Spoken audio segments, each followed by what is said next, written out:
Making headlines this hour, Ooredoo Maldives officially introduces PayPal services to the Maldives, aligning with a primary pledge from President Dr. Mohamed Muiz. President Dr. Mohamed Muiz forwards the name of Mohamed Shakil, the current managing director of the Hajj Corporation, to the Parliament for appointment to the vacant member position on the Elections Commission. And the Maldives 2.0 Digital Transformation Bill is submitted to Parliament under the administration's digital policy to fortify the governance framework.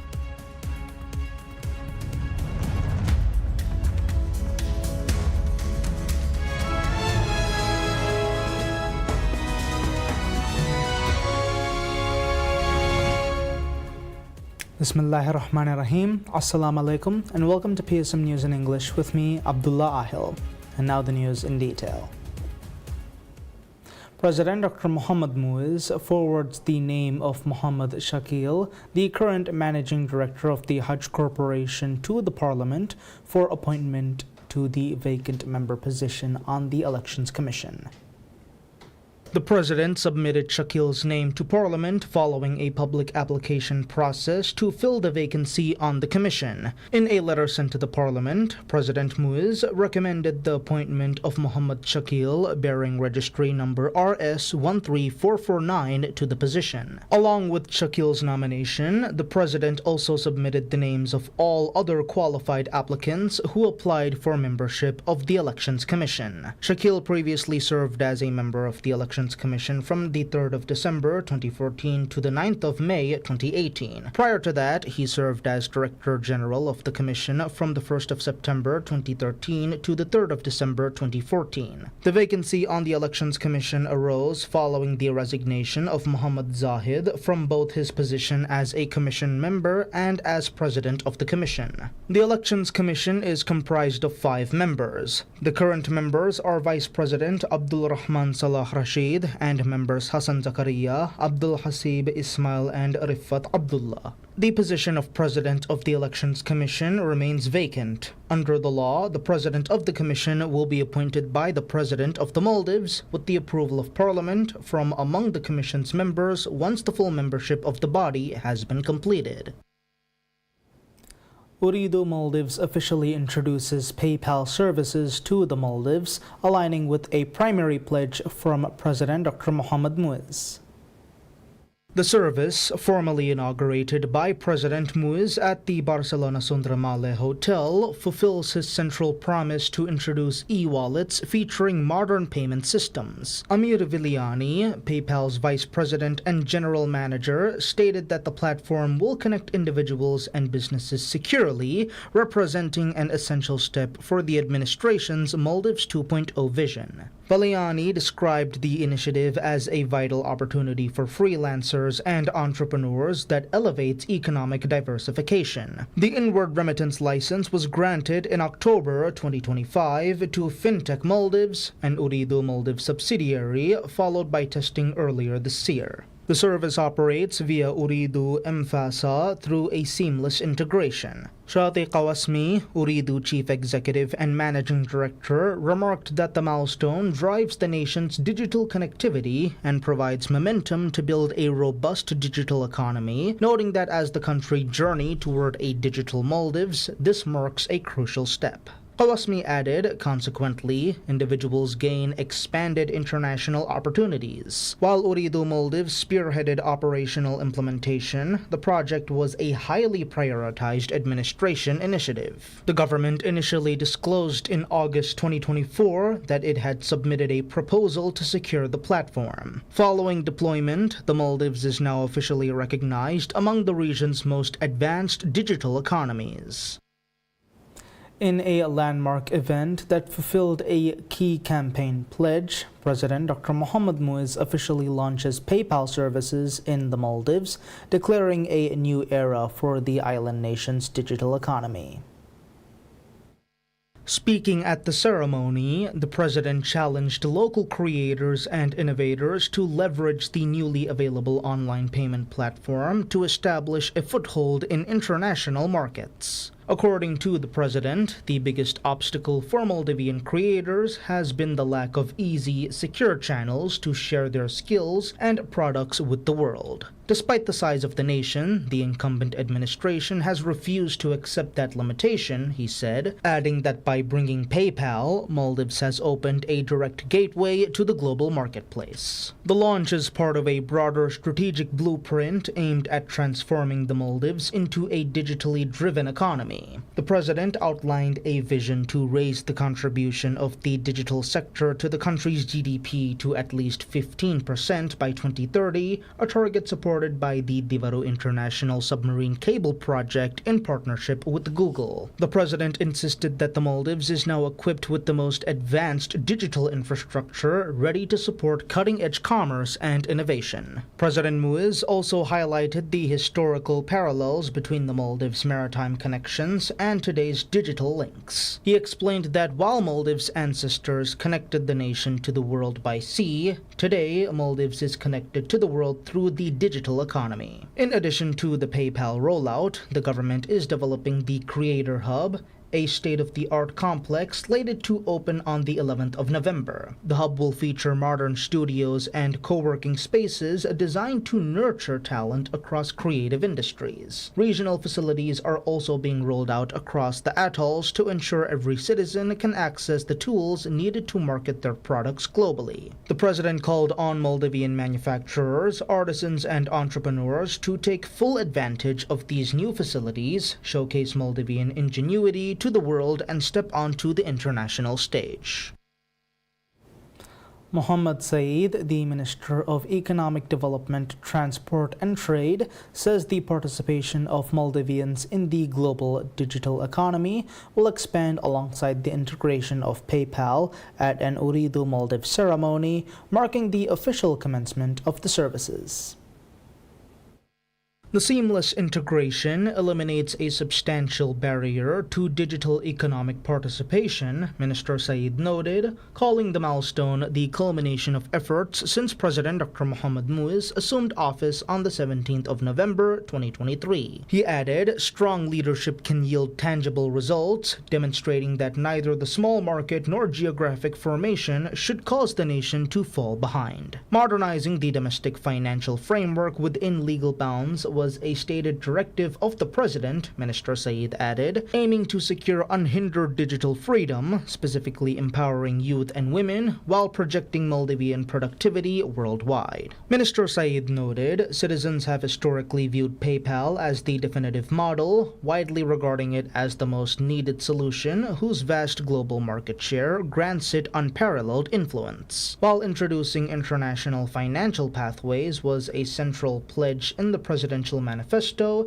dismantling barriers proved immensely challenging. Initial efforts over the first 6 months yielded no practical desirable results, necessitating fundamental strategic shifts. Minister Saeed observed a colossal network approaching 500 million active accounts does not enter a market without meticulous planning. Rather than seeking temporary fixes, the administration systematically navigated legal hurdles to build a strong framework and secure international-level trust. Minister Saeed added, operating upon this foundation, PayPal selected Uridu Maldives as its strategic partner to deliver the system directly to the Maldivian people. The Parliament endorses President Dr. Mohamed Muiz's nomination of 2 former cabinet members to serve as Maldives' newest diplomatic representatives. Former Minister of Climate Change and Environment, Tariq Ibrahim, will be the ambassador to the United Arab Emirates, while former Minister of Cities, Local Government and Public Works, Adam Sharif Umar, will take up the post of ambassador to Qatar. The appointments were ratified by a parliamentary vote of 57 in favor. The Parliamentary Foreign Relations Committee earlier had given its approval after assessing the candidates' extensive education and government experience, senior positions in multiple administrations, and Adam Sharif continues to serve in a senior capacity at the Ministry of Foreign Affairs, giving them the requisite expertise for the ambassadorial roles. The Maldives 2.0 Digital Transformation Bill is submitted to Parliament under the administration's digital policy to fortify the governance framework.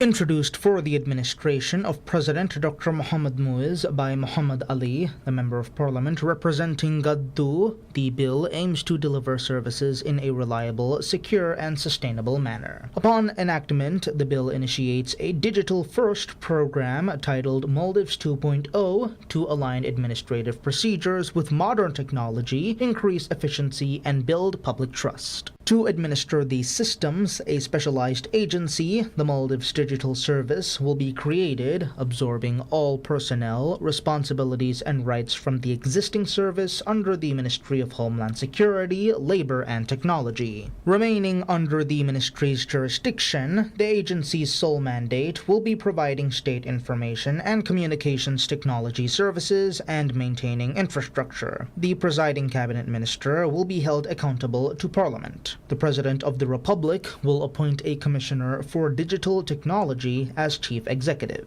To draft technical standards, the Minister must convene a Digital Governance Advisory Committee advised by the Commissioner. Additionally, a 7-member Digital Transformation Council, including the President, relevant ministers, the Commissioner, the Communication Authority Chief, and an appointed technical expert, will determine overarching policies. Ratification will mandate a Maldives 2.0 roadmap for long-term objectives, a secure digital identity system, a unified citizen portal, and a robust data-sharing framework. Parliament hears the first reading of the Digital Identity Bill and, in a separate vote, passed the Cybersecurity Bill to the committee stage, charting a new legal course for the nation's digital transformation and cyber defense. The Digital Identity Bill was moved by Alifushi MP Abdul Latif Abdul Rahman on behalf of the government. It lays out procedures for the design, establishment, and operation of a national digital identity system to be used in online transactions with government agencies, legal entities, and other service providers. The bill's core objectives are to ensure the security and reliability of identity information used to authenticate users and to protect personal data from misuse. The new system will cover overseas citizens, applicants for residence permits, and online service providers operating in or linked to the Maldives. To steer the implementation, the legislation provides for the creation of the Digital Identity Technical Advisory Committee within 90 days. The committee's responsibilities include advising on the formulation of rules for the digital service and ensure the system operates in line with those rules. The bill also sets out the obligations of identity information providers, the entities that will handle the system, and outline circumstances under which the use of identity data and the processing of personal information must be prohibited. In a separate but complementary development, the Cybersecurity Bill was approved for committee review by a vote of 66 in favor. The bill creates a legal framework to secure the nation's cyber environment. It mandates the establishment of the National Cybersecurity Agency, which will oversee protection of Maldives cyberspace and advise the National Security Council on cybersecurity policies. Among its provisions, the bill sets national cybersecurity standards for both state and private agencies, requires certain cybersecurity service providers to obtain a special license, and impose fines ranging from $3,242 to $32,425 for operating without authorization. It also aims to identify domestic and cross-border cyber threats and to develop a robust system for preventing and responding to incidents. A brand new naval patrol vessel gifted by the Australian government arrives in the Maldives, completing the longest voyage in the history of the Maldives National Defense Force, or MNDF.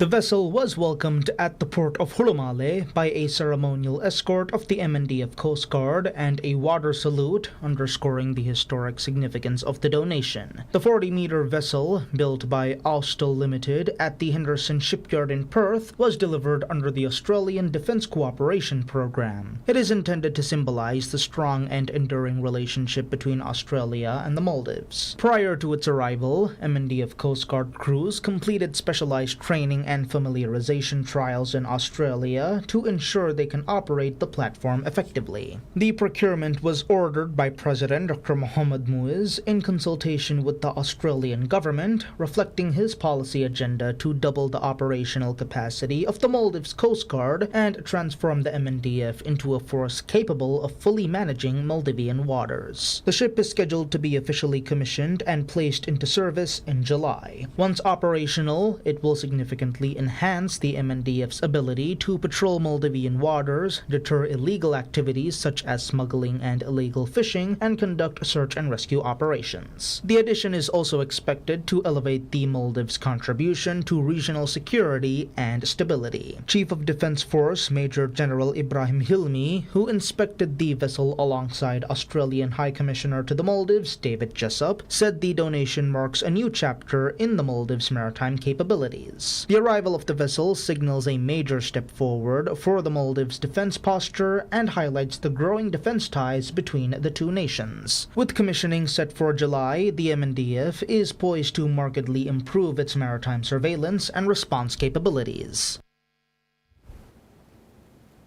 The vessel was welcomed at the port of Hulumale by a ceremonial escort of the MNDF Coast Guard and a water salute, underscoring the historic significance of the donation.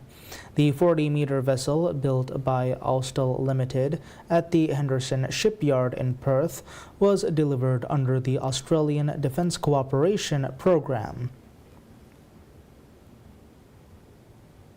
The number of tourists visiting the Maldives this year approaches 1 million, with China remaining the country's largest source market for visitor arrivals.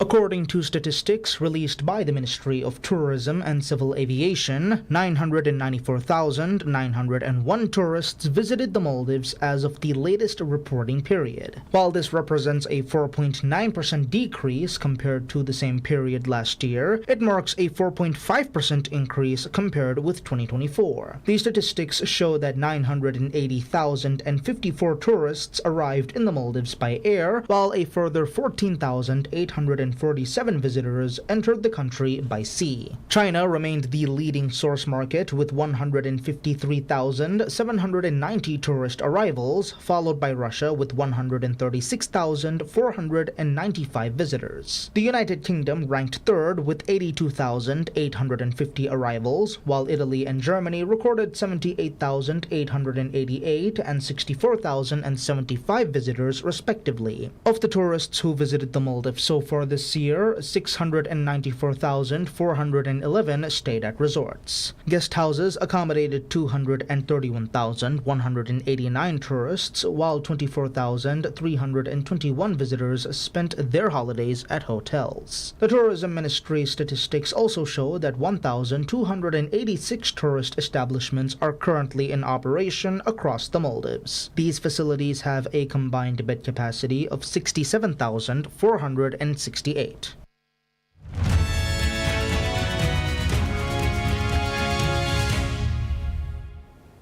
Insights into business. Europe's Stoxx 600 hits a record high, boosted by a relief rally across most sectors after the United States and Iran reached a preliminary agreement that would open the Strait of Hormuz and end the 3-month-long war in the Middle East. Global risk sentiment got a lift and Brent crude prices fell nearly 5%. After US and Iranian officials said that they had agreed on a framework for a deal scheduled to be signed on Friday. The pan-European Stoxx 600 index rose 1% to 639.20 points, surpassing its previous all-time high, scaled on February 27th. With Monday's gains, the benchmark has recouped all of its conflict-related losses, while the Euro Stoxx Volatility Index hit its lowest since the start of the conflict in late February. European shares had broadly underperformed their peers in the US and Asia since March, largely due to the continent's reliance on the Strait of Hormuz for crucial oil supplies and its smaller exposure to AI technology stocks. With Monday's gains, the Stoxx 600 is now up 7.9% for the year, narrowing its gap with the US benchmark S&P 500 that has risen more than 8%. Germany's DAX index led gains among major regional indexes, rising 1.6% to a two-week high. Shortly before midday, the German DAX was at 24,919 points, up 1.16%. France's CAC 40 index climbed 1.2% and hit its highest since early March.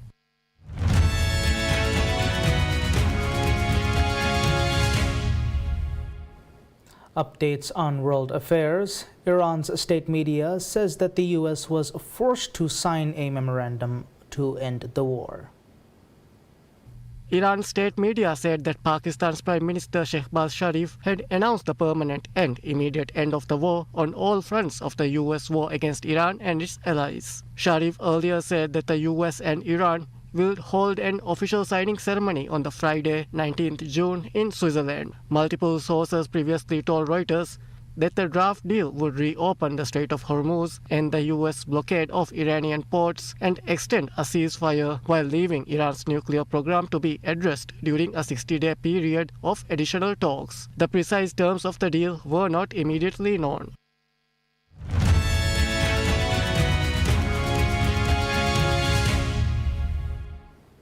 Moving on to sports, Real Madrid signs Spanish left-back Marc Cucurella from Chelsea on a 6-year contract, marking the La Liga's club's first acquisition since Jose Mourinho was reappointed as manager. The clubs did not disclose financial terms, but British media reported the deal was up to $69.5 million. Real Madrid are looking to strengthen after a disappointing 2025-2026 season in which they missed out on the La Liga title and were eliminated from the Champions League in the quarter-finals. Club president Florentino Perez, who recently extended his reign by 4 more years, had promised to bolster Real's defensive options during his re-election campaign. Cucurella joined Chelsea from Brighton and Hove Albion in 2022 for a reported deal worth up to £63 million and went on to make 163 appearances in all competition for the West London club. The 26-year-old endured a rocky first season at Stamford Bridge, struggling for form and consistency. He later established himself as a regular under manager Enzo Maresca, often deployed as an inverted fullback, and won the Conference League and the Club World Cup in 2025. He has also become a key part of the Spanish national team since making his debut for them in 2021, earning 23 caps for Luis de la Fuente's side and winning the European Championship in 2024. He is in the country's squad for the 2026 World Cup. In March, Cucurella publicly criticized Chelsea's youth-heavy recruitment strategy, saying the club needed to strike a better balance between youth and experience.